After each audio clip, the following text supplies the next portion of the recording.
Welcome everyone. Today we're going to be talking about motivation strategies. And this is one of the techniques or series of techniques that you will find that I have motivation. Sorry, I can't talk and spell at the same time.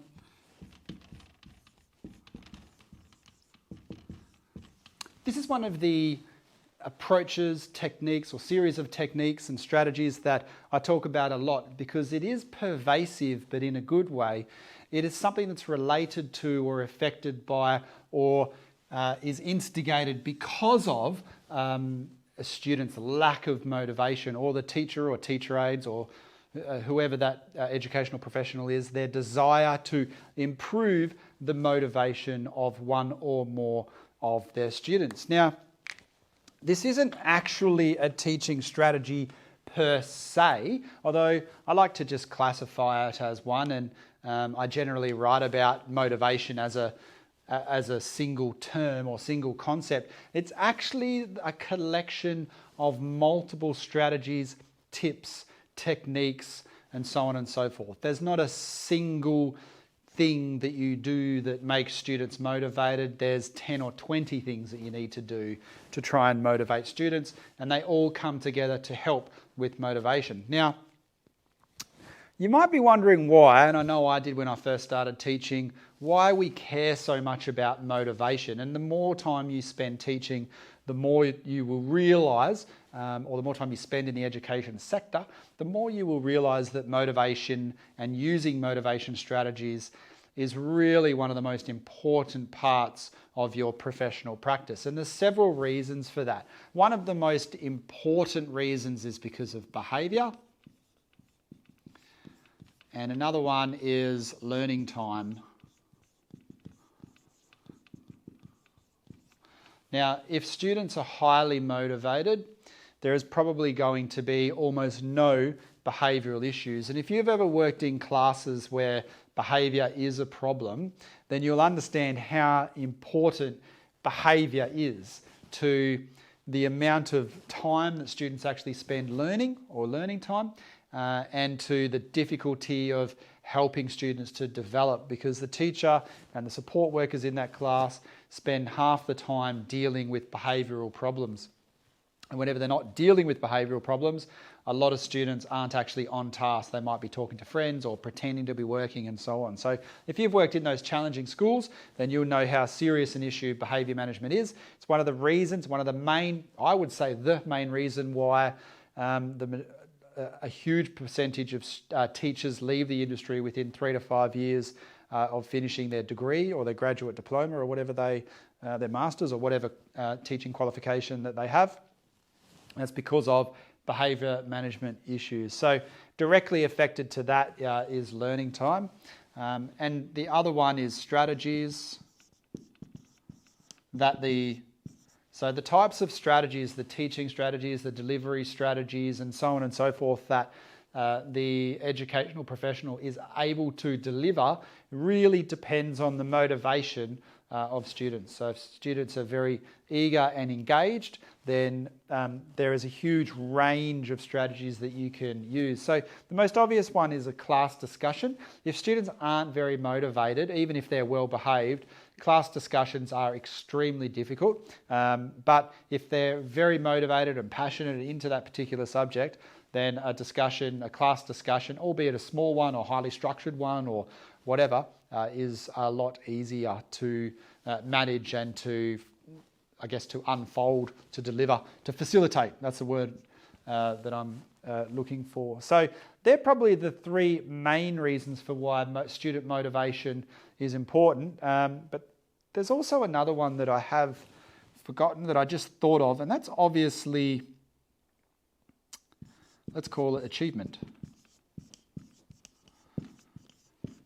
So achievement, and by achievement I mean the student's ability, either on an individual basis or on a whole of class basis, to move through the course at a reasonable pace, or at a pace that is conducive to meeting the success criteria or learning outcomes or goals that you've set during the planning phase of developing either that lesson or that activity or that unit of work or that course or program or whatever it is. So student achievement is definitely correlated with the level of motivation. If the level of motivation is 2 out of 10, then achievement's probably going to be quite difficult and not that effective. Whereas if their motivation is 8 out of 10, then achievement is probably going to be, let's say 8 out of 10 as well. It's going to be quite high because the time spent on learning is going to be higher, your attendance is going to be higher, the number of strategies that you can use and the depth and breadth and type of strategies you can use.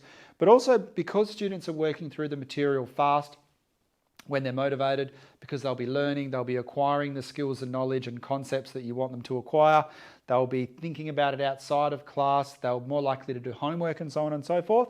And it means you can move through materials quicker, spend less time on the basics and repeating the basics over and over again, and more time on either the medium or more advanced aspects of that particular topic, which means that the student or students will be able to achieve to a much higher level in the same given period of time. So that's important. Obviously, there's goals. So meeting achievement / goals, accountability, I guess, from a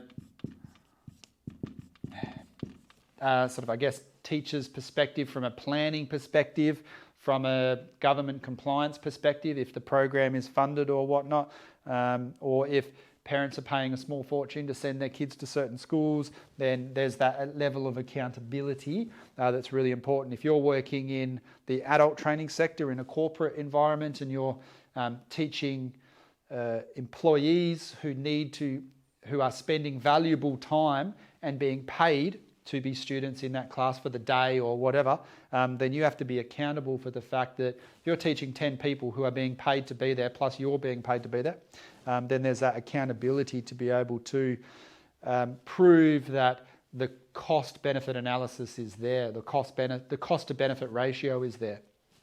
And of course, students not only achieving but hitting those goals that you planned out, that you set for them to do.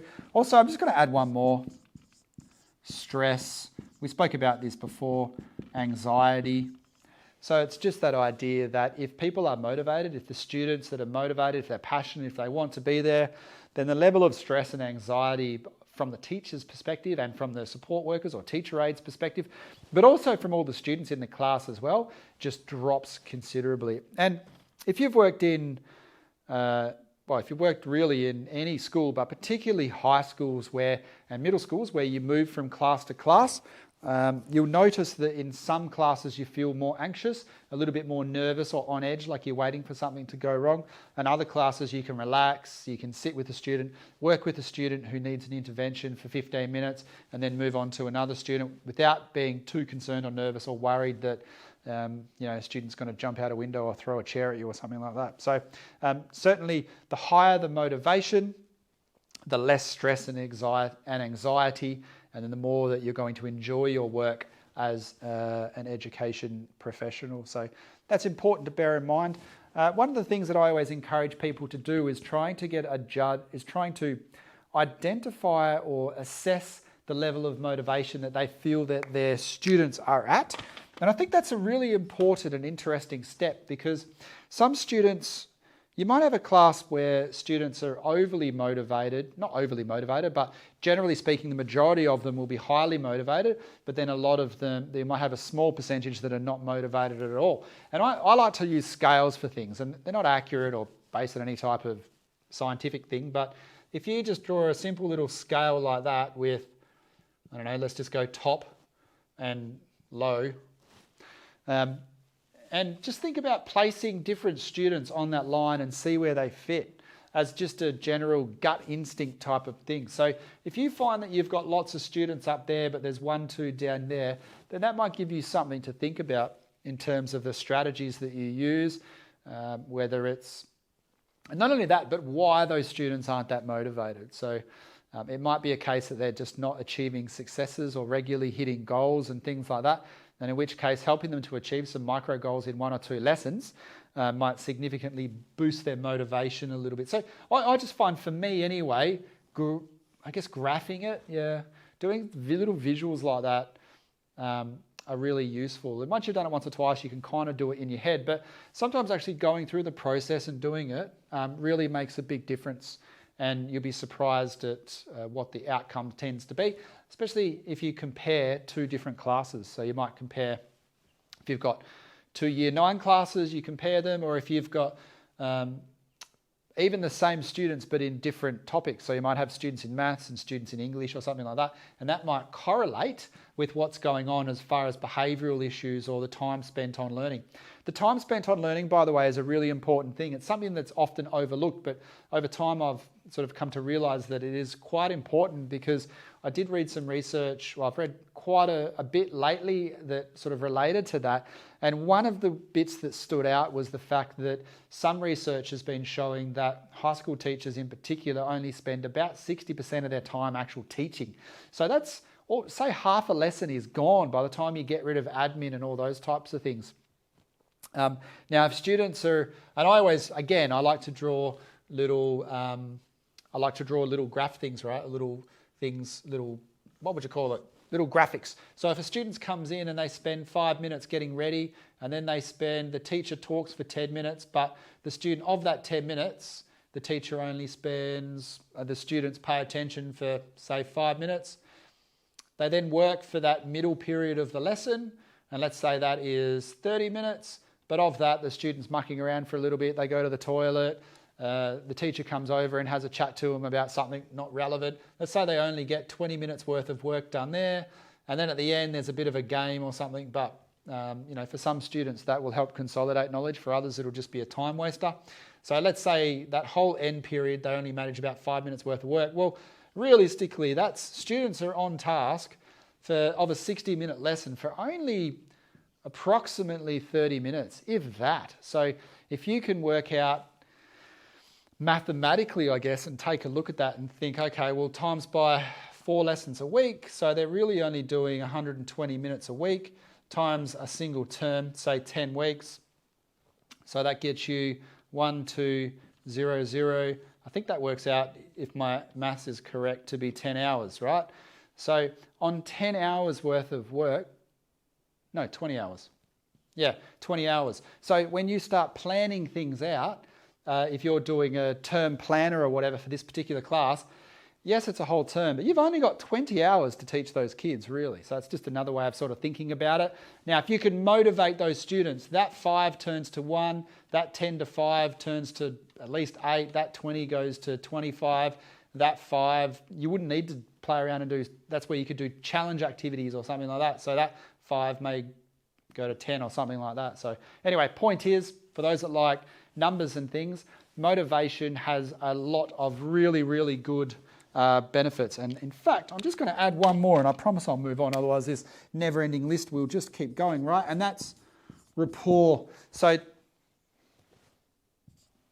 yeah, rapport. So developing rapport with students is a lot easier if there aren't behavioural issues, they're feeling successes, you're using a wide variety of strategies, students are happy because they're achieving goals, you feel like you're doing your job properly, your stress and anxiety is low, so you're nice and relaxed, and you can wander around and have a chat to students and get to know them a little bit, get to know their interests and so on and so forth. So rapport is one of the key drivers, and something that's been researched to death in education circles for 60 years is rapport. Basically means positive professional relationships with students, because as I always like to say, you cannot learn from someone that you don't like. It's very hard to sit in a class and learn from people that you don't get along with, or that you're scared of, that you think they're not a nice person. So if you like a person, you're more likely to sit there and remember what they're saying and things like that. And think, for example, if you think back to when you were in primary school or high school, think of your favourite teacher, and that's probably not the best teacher. And, well, it might be, but it's probably not the best teacher. It's probably not the most effective teacher, or the teacher that had the best content knowledge, or the best looking teacher, or whatever. Maybe not even the most experienced teacher. It's probably the teacher that you had the most amount of rapport with. So the one that you felt you could go talk to them, that was approachable and caring and all that kind of stuff. And talking about research, which I like to add into these webinars and things quite a lot, because I think it's important. The research, yes, it does show that rapport is really important, and there's almost no one that debates that. I think it's probably overly researched and that we put a bit too much emphasis on that because, well, no, we don't put too much emphasis on it, but I think the academic sort of community does put a lot of emphasis on this caring and supportive environment. And I think there is a body of evidence that also suggests that students prefer strict classes. They don't like intimidation and aggression and so on. There's some research out of Israel that shows that, that quite clearly, very recent research that quite clearly shows that aggressive and violent teachers, not violent, but intimidating teachers and teachers who use those tactics don't have the best learning outcomes from their students. So it doesn't effectively work and it doesn't actually reduce behaviour down compared to just using good old-fashioned behaviour management practices. So developing rapport is really important, but that doesn't necessarily mean that you're a hippie and that you're trying to be best friends with students and all this kind of stuff. You can still be strict. You can still have rules and processes and you can enforce consequences and things like that. But obviously it doesn't mean that you're a knife-wielding psychopath who yells and screams all day. Please watch my behaviour management videos, or the video on rapport actually, because that's quite an important one. Okay, so they're the benefits of motivation or increasing motivation, and I've covered some of the ways in which we can improve motivation of students, but I just wanted to, that might be okay. How to. Okay, so I just wanted to do a few little dot points on how to improve students' motivation. So let's say you've identified or you believe that your students have low motivation. In actual fact, I think these are the types of things you should do for all students anyway. Even if they have a high level of motivation, you should still be trying to do a lot of these to make sure that they maintain that level of motivation, but also trying to improve the way in which they go about engaging with the course and so on and so forth. So there's no reason why you can't improve rapport, for example, even for students who are already highly motivated. So rapport, building relationships, is a very, very important aspect of motivating students. Probably one of the number one aspects. We're going to have setting goals. As these aren't in necessarily any order, by the way. So a goal-orientated classroom is very important when it comes to motivating students, and it's very, very simple to do. I've got some videos on SMART goals, or on goal setting generally speaking, but I usually follow the SMART goal method, or model, I guess you could call it. Look that one up. I carry on about that all the time, but it's super important, and I think there's just not enough teachers, teacher aides, professional trainers out there that are goal-orientated. So, but anyway, that's probably my personal opinion. But I think setting goals, and the important part of setting goals and the takeout from particularly the SMART goals is you let students know at the start what you want them to achieve. And if they achieve it at the end, then you also let them know. So they feel like they've achieved something. They feel success. And a lot of behavioural problems is caused because those students never achieve anything. They never feel successful. Therefore, every time they believe that every time they try to achieve something, or every time they try to complete a maths thing or write a paragraph, that they're just doing a bad job, and that therefore they're always failing. So what do you think their motivation is going to be? It's always going to be really, really low. Even as adults, if you think you're going to fail something, or that it's difficult or whatever, you're always going to procrastinate, or more than likely going to procrastinate. Most adults do that all the time. But in students, if students procrastinate, we just call it a behavioural issue. But obviously in adults, we procrastinate all the time. So our motivation goes up and down and whatnot. And in fact, it's actually another thing. I've probably got a little bit of room there. I don't like rubbing stuff off because people complain when I rub things off. Another thing I'd like to write in is, I'm going to do a little graph here. Hopefully you can see that. Otherwise, I'll just explain it anyway. This bottom bit, across the bottom, we'll call that time. And up the side there, I'll just do a big M for motivation. Motivation for everyone, whether it's you, whether it's a student, even a high-flying student, bear in mind that motivation changes over time. So either during the week or during the day or over a period of time, it goes up and down and up and down. So make sure you just bear that in mind, that you can't expect maximum motivation for 100% of the lesson, 100% of the time. Even the best students are going to have off days, and you just have to take that into account and just be a little bit lenient. Really, where we are concerned from a behaviour point of view or from a motivation point of view is if it's a consistent trending pattern over a longer period of time. So, and even if you have something that you love doing, like, I don't know, playing golf or hiking or camping or caravanning or I don't know, whatever, your motivation for that particular hobby will go up and down over time. So at certain times of the year or whatever, it's the only thing you'll be able to think about. And then at other times of the year, you're like, oh, I just can't be bothered. So anyway, that's just a little, I don't know if I'd call that a trick, but just something to bear in mind. Okay, so how to develop motivation in students. You've got rapport, you've got setting goals and achieving goals. You've got public acknowledgements.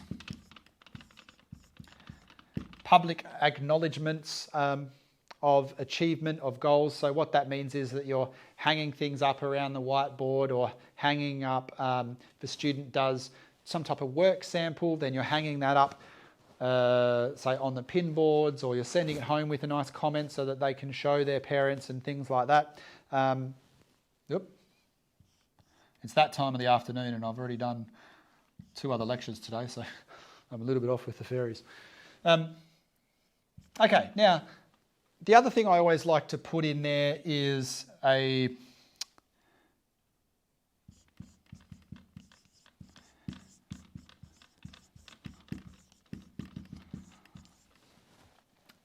high expectations, high academic expectations in particular. Now, in this day and age, this has sort of fallen by the wayside a little bit, but because there is that sort of trend towards, well, not a trend towards or trend away from academic achievement or ability in maybe a little bit. I won't say any more about that. But the research is quite clear that setting high expectations, even for students who are poor performing or who are low achieving students, setting high academic expectations is very important. So whether that student is from a particular culture or they don't speak English or whatever, it doesn't matter. Setting high expectations is important for every single student and every single class, no matter where you are. And what that basically means is that you're setting a goal that is achievable. So you're using those SMART goals, but it's in things like reading, it's in things like writing, and giving those students that opportunity to meet those expectations as well, because that's what happens. If you set expectations at level 2, students will get to level 2. But if you set expectations at level 6, well, students will get to level 6. Sometimes they won't get to level 6, but maybe they'll get to level 5, which is still an achievement in itself. But if you set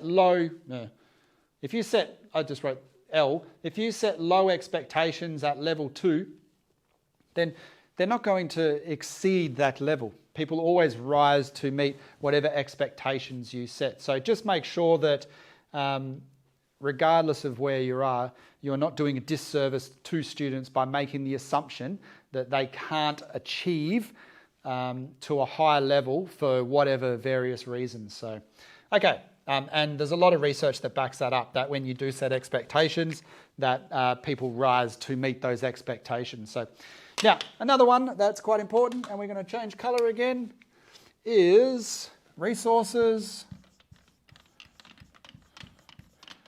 And I'll just write a few more while I'm here. Activities, planning, short, sharp, /pace. Okay, so, and topics. Okay, just thought I'd very, very messily write a few up there. So one thing you can do as far as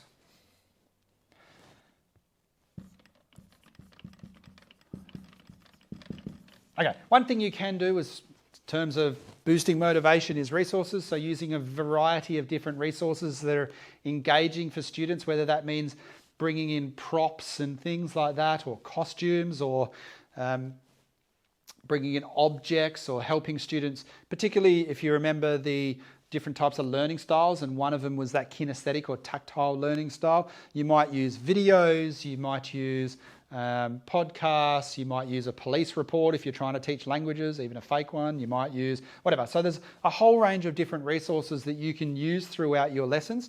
You don't just have to use the same old boring textbook type things. Not that there's anything horribly wrong with just following textbooks. Some of the textbooks out these days are very colourful and aesthetically pleasing and very engaging, and they're full of stories and anecdotes and things like that are quite good, and they're usually written by people who know more about topics than anyone else. So anyway, using a wide variety of resources is a really good idea. Activities and strategies. I just added in strategies a second later.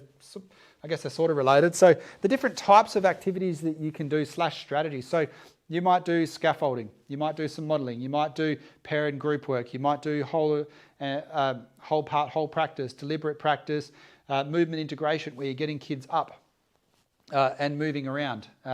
You might do active reading, you might do writing to learn, so on and so forth. So there's tons of different strategies out there. I've made videos on heaps of them.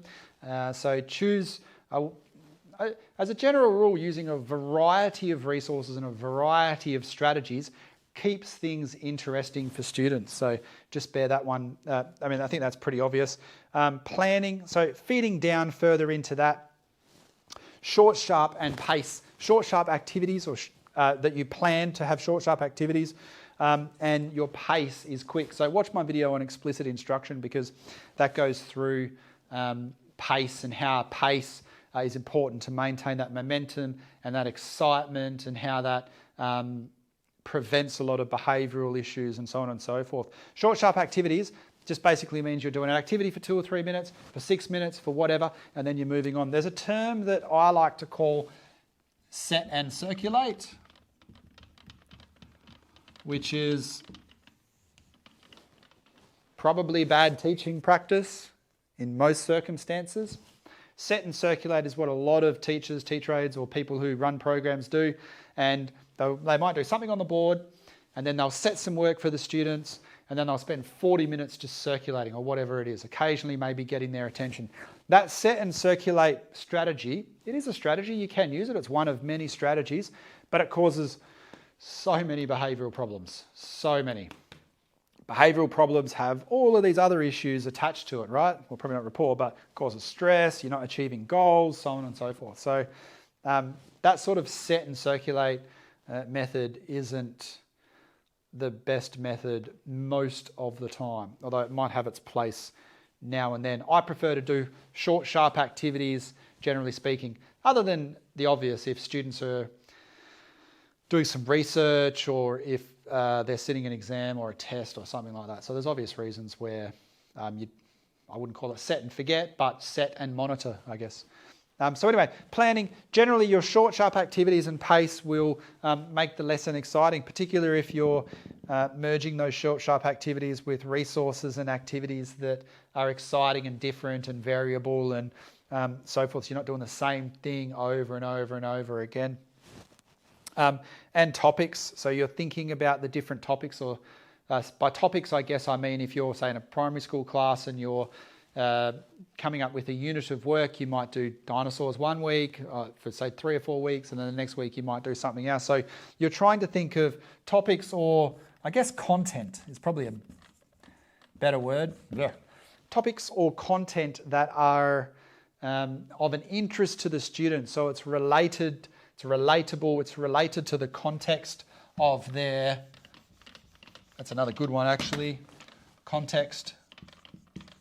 Yeah, so the topics and the content is related to the context. So the example I always use is if students are in a farming sort of community, then that sort of context, that bridging the link between home and school, as I like to say, can also help build that motivation. Because, I mean, let's say students are going home and they're on a farm or something, then for those particular students, you can certainly introduce topics and content, even if it's for maths, science, whatever, that kind of links to that as well, because then they have that knowledge and skills that they can share or show off to family members and things like that. And also what we call a schema.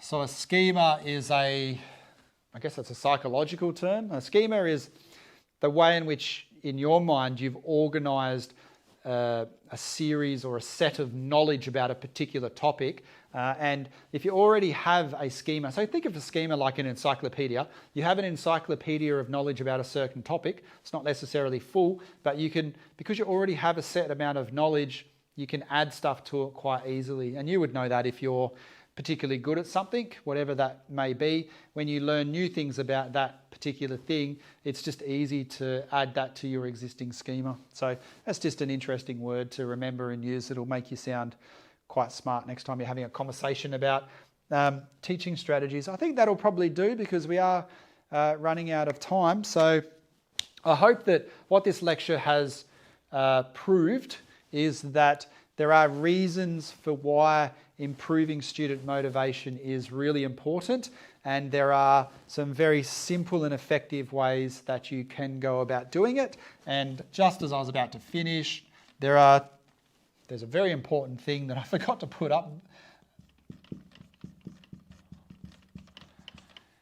that's going to take a second to explain. Okay, so there are two types of, when teachers talk about motivation, psychologists or whatnot, educational psychologists anyway, there are two types of motivation. Two types. Extrinsic and intrinsic.